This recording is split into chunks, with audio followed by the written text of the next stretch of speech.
শ্বশুরের সেই কষ্টের 25 বছরের পুরাতন বাড়িটা আজকে ফাইনালি চকচকে নতুন হয়ে গেল। এর আগে কিন্তু আপনারা দেখছেন এই বাড়িটা কিন্তু কোনো রকম রং করা ছিল না, একটা সাদা রকম ছিল, অনেকটাই বাজে লাগতো। কিন্তু এখন এই রংগুলা করার পরে কিন্তু অনেকটাই সুন্দর হয়ে গেছে, চকচকে হয়ে গেছে। আর এদিকে এই যে গ্রিলগুলা দেখতে পাচ্ছেন, গ্রিলগুলাও কিন্তু মরিচা পড়ে গেছিল, তো ভাবলাম যে এগুলাও রং করে দেয়। তো এই যে গ্রিলগুলাও রং করা হয়েছে আর ওয়ালগুলাও রং করা হয়েছে। আর এখানে কিন্তু আরেকটা জিনিস খেয়াল করবেন, এই গ্রিলে কিন্তু একটা রং আর হচ্ছে এই গ্রিলে একটা রং, কারণ এই রংটা আমরা লাগাইছিলাম তারপর ফুরাই গেছে, শেষ হয়ে গেছে, তারপর কিন্তু আমরা এই রংটা এনে আবার এই গ্রিলে করছি। তো আমাদের সিঁড়িগুলাও কিন্তু ব্ল্যাক কালার রং ছিল, ব্ল্যাক কালার করে দেওয়া হয়েছে। এই পাশের ওয়ালের এই যে নিচ সাইডটাও কিন্তু ব্ল্যাক থাকে সব সময়, তো এগুলাও কিন্তু ব্ল্যাক করে দেওয়া হয়েছে। তো ফাইনালি কিন্তু আমাদের বাড়ির সামনেটার লুকটা একদম পুরোটাই চেঞ্জ হয়ে গেছে, অনেক অনেক সুন্দর লাগতেছে। সামনের লুকটা কিন্তু আমি এখন দেখালাম, আপনারা দেখলেন। আর এখন আমি দেখাবো হচ্ছে পিছনের লুকটা। আর পিছনের লুকটা দেখলে কিন্তু আপনারা আরো অবাক হয়ে যাবেন, একদম চমকে যাবেন। যারা যারা 7 দিনে সাদা ধবধবে ফর্সা হতে চাচ্ছেন, মুখের কালো দাগ দূর করতে চাচ্ছেন, ব্রণের দাগ দূর করতে চাচ্ছেন, মেস্তার দাগ দূর করতে চাচ্ছেন, তাদের জন্য নিয়ে আসলাম স্কিন কেয়ার কম্বো প্যাকেজ। প্যাকেজে থাকছে গ্লো হোয়াইটেনিং, স্যাফরন সব একটা সাবান, আর থাকছে ইরানি বিউটি সিক্রেট নাইট ক্রিম। আর এই দুইটা প্রোডাক্ট ব্যবহারের ফলে আপনাকে 7 দিনে সাদা ধবধবে ফর্সা বানাবে, মুখের কালো দাগ দূর করবে, রোদে পোড়া লাল তিল কালো তিল সম্পূর্ণ দূর করে আপনার মুখটাকে ভিতর থেকে ডিপ ক্লিন করে আপনাকে 7 দিনে সাদা ধবধবে ফর্সা করে তুলবে। আর এই দুইটা প্রোডাক্ট আমি অর্ডার করছি প্যারাডাইস ফেয়ারি কিংডম এই পেজ থেকে, আপনি চাইলে এই পেজ থেকে অর্ডার করতে পারেন। এই দুইটা প্রোডাক্ট যারা একসাথে অর্ডার করবেন তাদের জন্য থাকছে ধামাকা অফার, ডায়মন্ড শুটিং জেল একদম ফ্রি। তাই আর দেরি না করে এই অফারটি লুটে নিতে এখনই প্যারাডাইস ফেয়ারি কিংডম এই পেজ থেকে এই দুইটা স্কিন কেয়ার কম্বো প্যাকেজ এখনই অর্ডার করে ফেলুন। পরে পেজ লিংক দেওয়া আছে, হোয়াটসঅ্যাপ নাম্বার দেওয়া আছে, আপনারা চাইলে ওখান থেকে অর্ডার করতে পারেন। আর এই হলো আমাদের পিছনের লুক। এটা দেখে অনেকেই হাসতে পারেন যে সামনে রং করা, সামনে চকচকে, আর পিছনের এই অবস্থা কেন? আসলে সময় স্বল্পতার কারণে, তারপর হচ্ছে মিস্ত্রিরা টাইম না দেওয়ার জন্য আসলে এই অবস্থাটা। মিস্ত্রিরা বলছে কয়েকদিন পরেই তারা আসবে, তো আস্তে আস্তে সবকিছু রং করে ফেলবো ইনশাল্লাহ। আর এইদিকে দেখতে পাচ্ছেন কাঠের জানালা। আর আমাদের এই রুমটাই কিন্তু আমরা থাই লাগাইছি, কারণ এই রুমে আমরা এসি বসাইছি, যার কারণে হচ্ছে থাই লাগানোটা দরকার ছিল, সেজন্য লাগাইছি। এই হলো অবস্থা, সামনে রং করা আর পিছনে রং করা নাই। তো আস্তে আস্তে সবকিছু হয়ে যাবে ইনশাল্লাহ। আর এখন চলে যাব আমার কাঙ্ক্ষিত বেডরুমে, আমার স্বপ্নের বেডরুমটা, যেটা আমি একদম নিজের হাতে অনেক সুন্দর করে সাজিয়েছি।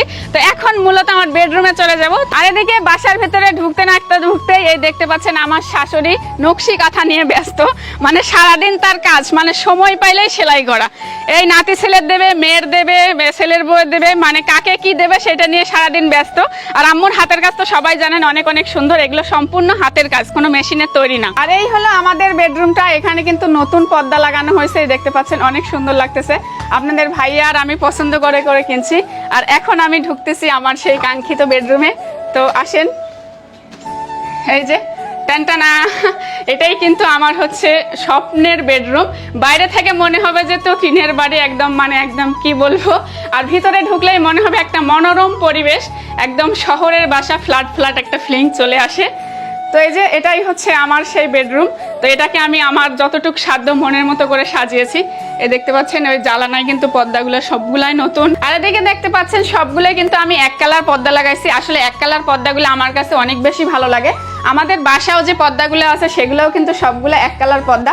আর এক কালার পর্দাগুলো লাগানো মানে গর্জিয়াসটা আরো বেশি লাগে। প্রিন্টের পর্দাও ভালো লাগে, কিন্তু আমার কাছে অতটা ভালো লাগে না, সেজন্য কিন্তু এক কালার পর্দা লাগানো হয়েছে। আর আমার রুমে যদি আরেকটা জিনিস দেখেন তাহলে কিন্তু দেখতে পারবেন, আমরা যে রুমে কালার করছি সেটা কিন্তু দুই পাশে দুইটা কালার।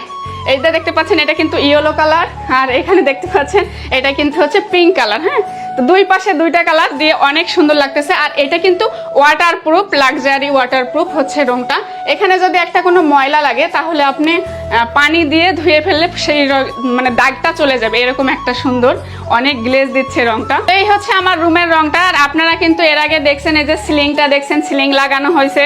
তারপর হচ্ছে যে আমাদের এসি টিনের ঘরে এসি লাগানো কমপ্লিট হয়েছে। তারপর নিচে টাইলস, এগুলো কিন্তু সবকিছুই দেখানো হয়েছে।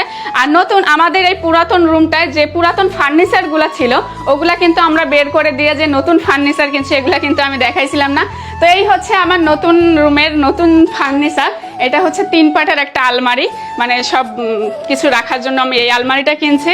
আর এদিকে দেখতে পাচ্ছেন এই হচ্ছে আমার একটা মিনি ড্রেসিং টেবিল, ছোট্ট ড্রেসিং টেবিল, কিন্তু লম্বা, এটা একটা শাড়ি পরা যাবে এরকম। মানে যেহেতু রুমটা আমার বেশি বড় না ছোট, সেজন্য চাইছি যে ছোট ছোট ফার্নিচার দিয়ে রুমটা সাজানোর জন্য। আর এই ড্রেসিং টেবিলটাই আমরা দুজন মিলে চয়েস করছি। এই হলো আমার কষ্টের গড়া সুখের নীড়। আসল কথা কেমন হয়েছে অবশ্যই কমেন্ট করে কিন্তু জানাতে হবে। আমার পর্দাগুলা প্লাস হচ্ছে আমার রঙের হচ্ছে দুই পাশে দুইটা কালার, সিলিং আর ফার্নিচার, তারপর হচ্ছে টাইলস, সব মিলায়ে আমার রুমটা কেমন হয়েছে অবশ্যই কিন্তু কমেন্ট করতে হবে। আর এই খাটটা কিন্তু আমার হচ্ছে পুরাতন খাট, এটা আমার শ্বশুরের দেয়া খাট, সেজন্য এটাকে আমরা চেঞ্জ করি নাই। যে আব্বু যেহেতু এই খাটটা নিজের হাতে বানাই দিয়েছে, তো এটা থাক, এটা কিন্তু আমরা চেঞ্জ করি না। আর খাটটা কিন্তু আমার পুরাতনই আছে। রুম যারা করবেন 2 টাকা বেশি লাগুক, ভালো জিনিসটাই করার চেষ্টা করবেন। তারপর হচ্ছে আমার এই সুখের নীড়টা, আসল কথা আমার সামর্থ্য অনুযায়ী আমি সাজানোর চেষ্টা করছি।